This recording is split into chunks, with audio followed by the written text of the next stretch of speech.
So I've been hoping all week that I would get that call that said that someone in the parish was donating $207,000 to the diocesan support appeal. The call did not come, and so I'm back. Last week, Janet was so kind to stand up in front of us and, from a layperson's perspective, tell us why she supports the DSA, and so I'm here.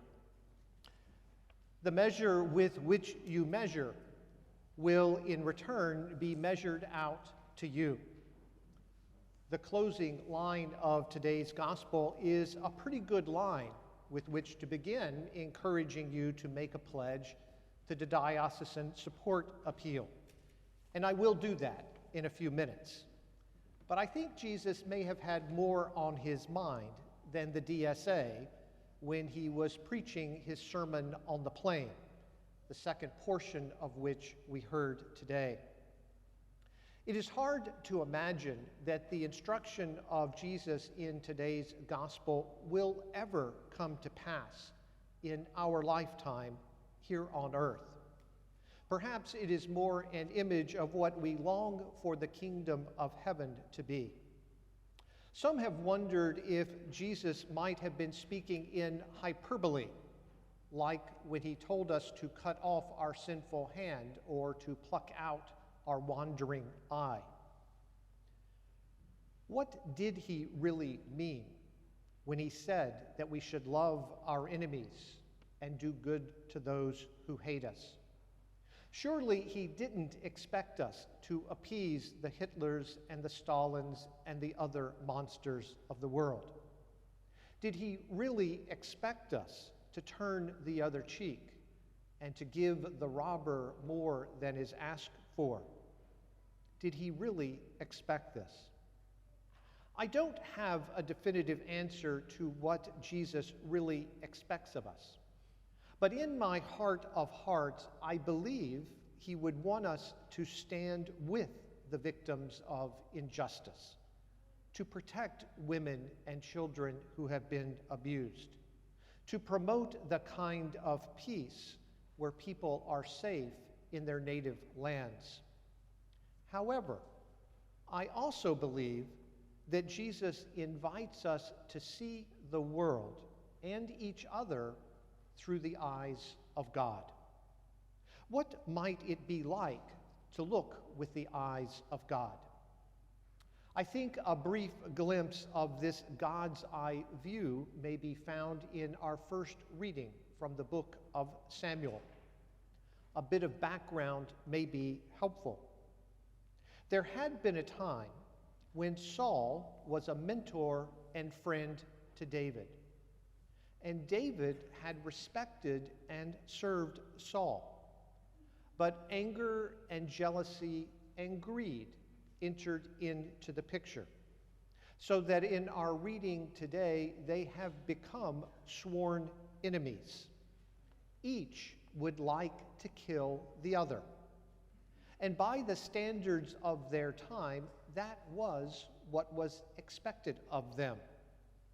In our passage today, through a series of fortunate events, David has gained the upper hand, and he has it within his power to kill Saul, his sworn enemy.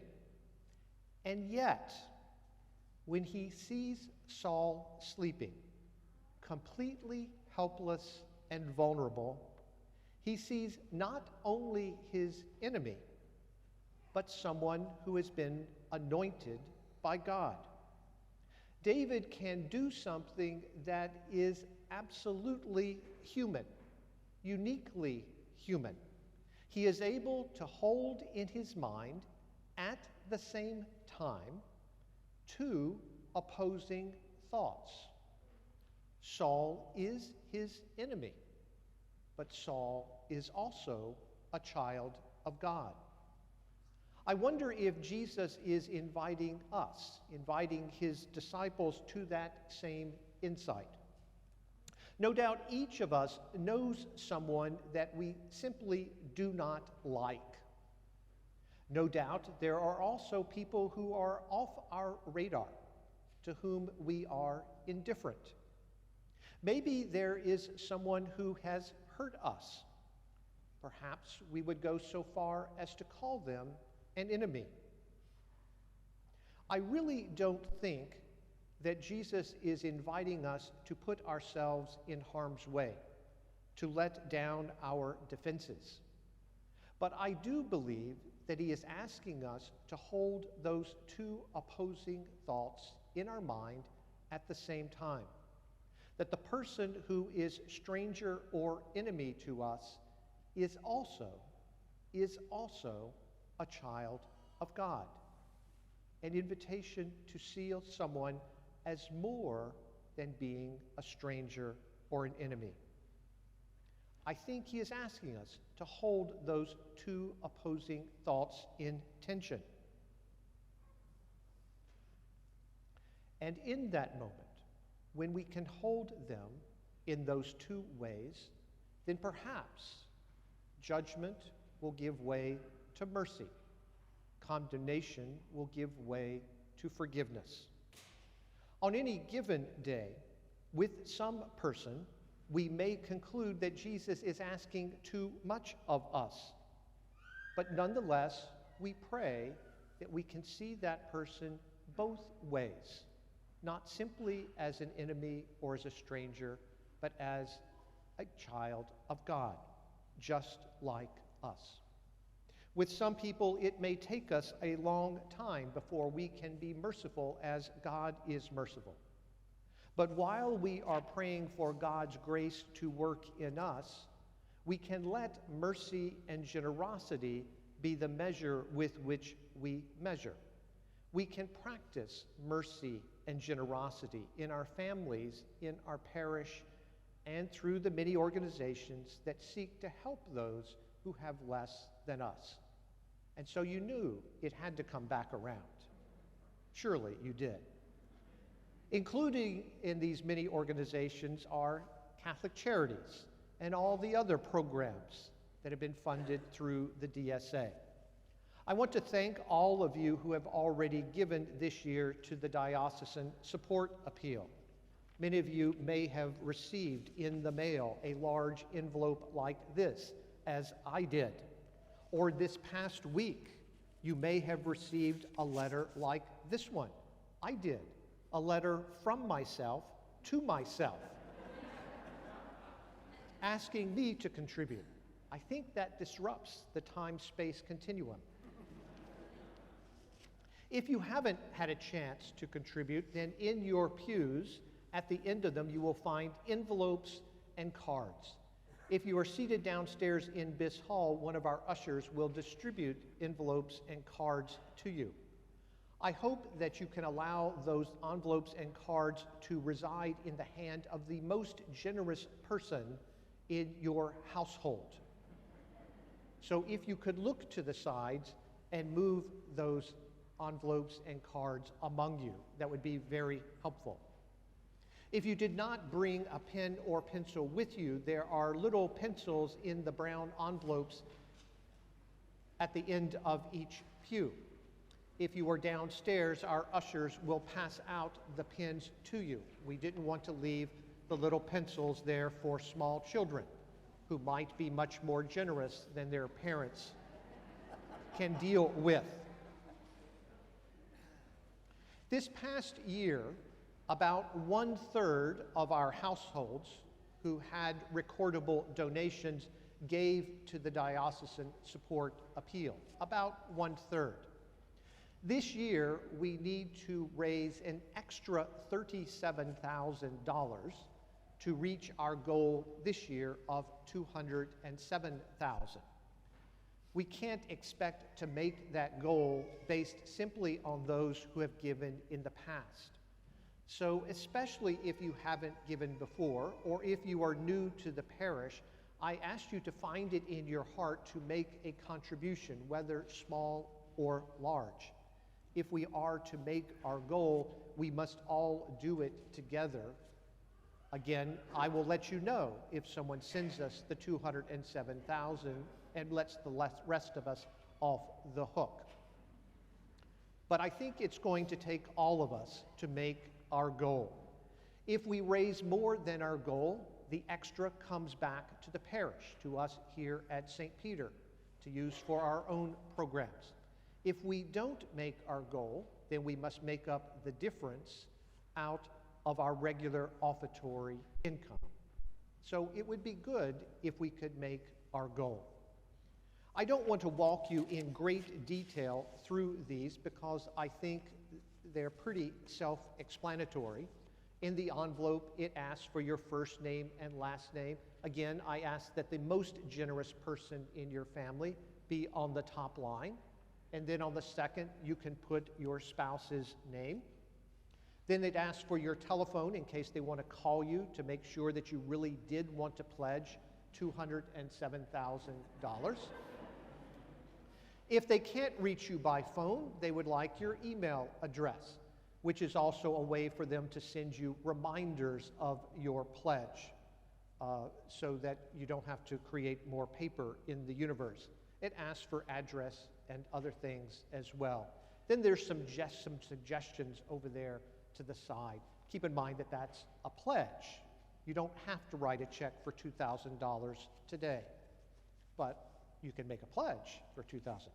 I gotta say, and I think they know that we're a parish that really likes online giving because they gave me, or we made a lot more of these cards than the envelopes.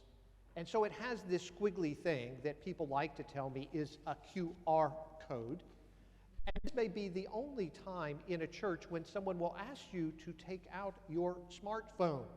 You may do that, particularly if you have close by someone who is a smart person who knows how to work your smartphone.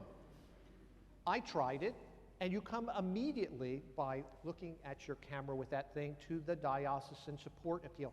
And it's really just kind of wonderful, the things you can do. It makes you happy to use it without thinking about money coming out of your bank. It gives you the option of a one-time gift or a monthly pledge. They give you suggested amounts that are there. My favorite is always other. I like to stress my independence from time to time. So rather than 1,000 or 100, I like to put down 102 or 1,002, just to show that I'm an independent thinker.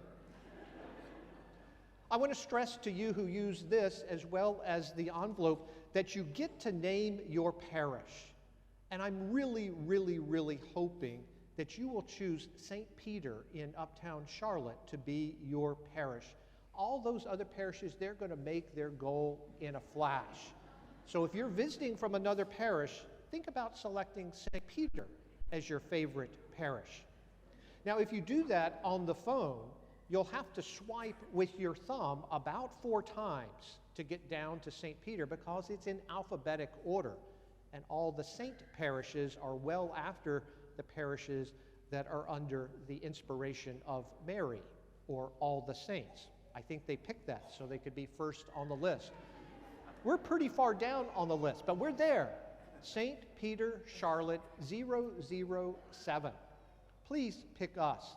Then the nice thing about this, they give you a chance to pick your title.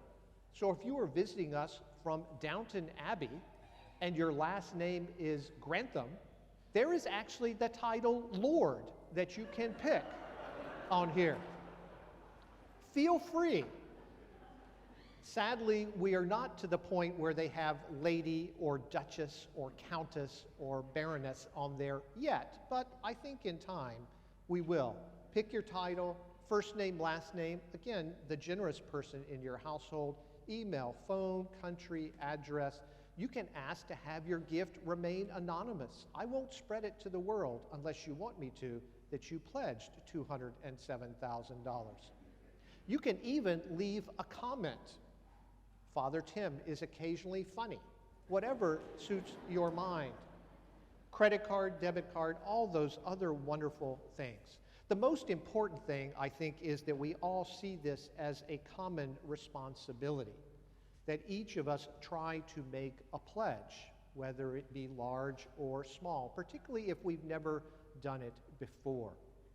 There are so many good things that are supported by the DSA, and so I asked you to join us in participating in that. I thank you for all you do for me personally, for our parish, for the diocese, and for all the other many organizations that you hold in your hearts and in your minds. So thank you very, very much, particularly if you name St. Peter as your most favorite and preferred parish. And now, I would invite our candidates and catechumens to come forward, since they've now experienced one of the requirements of the Catholic faith, the annual asking for money. If you will come forward, I want to dismiss you.